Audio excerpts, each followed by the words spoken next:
Bonsoir, bienvenue à la lecture des journaux parus ce lundi 28 avril 2014 à Kinshasa. Kinshasa-Brazzaville, amère pilule du bon voisinage, les expulsions des Congolais de la RD Congo gagnent Pointe-Noire, signale à la une le journal Le Phare.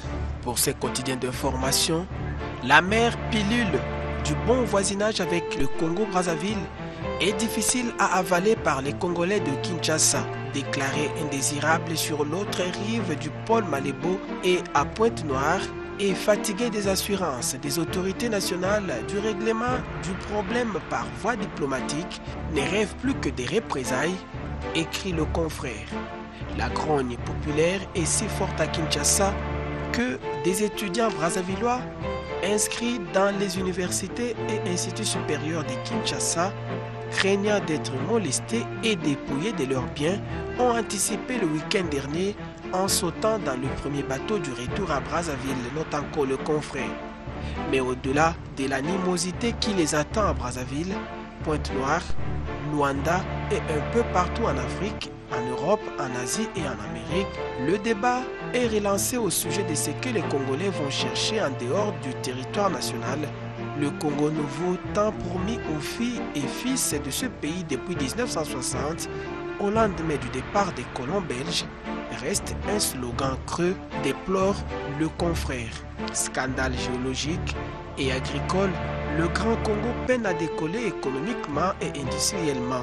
La RDC, dont les sous-sols recèlent quantité d'or, de diamants, de cuivre, de cobalt, de coltan, d'uranium et autres minéraux, où se trouvent concentrés les trois quarts des forêts tropicales africaines qui hébergent l'un des plus grands barrages hydroélectriques du monde, où les terres arables peuvent nourrir l'Afrique entière, où le pétrole dort dans les plateaux continentaux de l'océan Atlantique et dans le lac Albert, est paradoxalement habité par les populations les plus pauvres de la planète, déplore le journal Le Phare.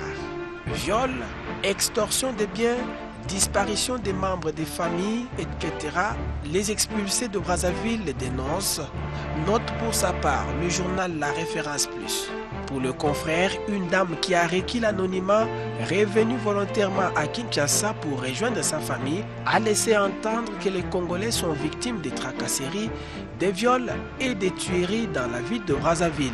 Ceux qui vont à l'ambassade pour obtenir le macaron afin de rentrer par le bac loué par le gouvernement souffrent atrocement. Et pour couronner le tout, samedi dernier, un groupe des chassés de Brazzaville est arrivé au beach. Un jeune homme que le confrère a rencontré a distribué sur Bluetooth des images des policiers congolais de Brazzaville qui violaient les femmes congolaises de Kinshasa. On les déshabillait sans vergogne et dans une brousse au beach, les policiers prenaient leur part à tour de rôle. Le jeune homme a même promis de mettre ces images sur Facebook. Voilà qui fait dire au journal Congo Nouveau que Kabila est donc poussé à affronter Sassou. Pour plusieurs analystes, écrit le confrère, l'attitude de Sassou Nguesso et de son gouvernement n'est ni plus ni moins un défi lancé aux autorités de Kinshasa et particulièrement à Joseph Kabila. L'opération Bata Mukolo ne va pas s'arrêter à Brazzaville, car selon certaines sources, elle devrait également être appliquée aux ressortissants de la RD Congo qui vivent à Pointe-Noire, la capitale économique du Congo-Brazzaville. Et ici, le patron de la nouvelle société civile a demandé au chef de l'État de la RDC, Joseph Kabila, de hausser le ton vis-à-vis des autorités du Congo-Brazzaville. Lors du débat engagé à ces sujets au niveau de l'Assemblée nationale, plusieurs députés, surtout ceux de l'opposition, ont tout simplement exigé le rappel de notre ambassadeur à Kinshasa et la rupture des relations diplomatiques avec Brazzaville. Joseph Kabila est donc poussé à affronter Denis Sassou Nguesso, son homologue de la République du Congo, conclut ce journal. Et pour finir, le journal Forum des As s'intéresse au gouvernement de cohésion nationale et annonce le gouvernement en mai et référendum en vue. Pour le confrère, le bureau politique de la majorité présidentielle s'est réuni vendredi dernier à Kinshasa et à l'issue de sa rencontre présidée par Robert Minakou, secrétaire général de la plateforme présidentielle au pouvoir, le bureau de la MP a renseigné que le très attendu gouvernement de cohésion nationale pourrait finalement sortir au mois de mai prochain.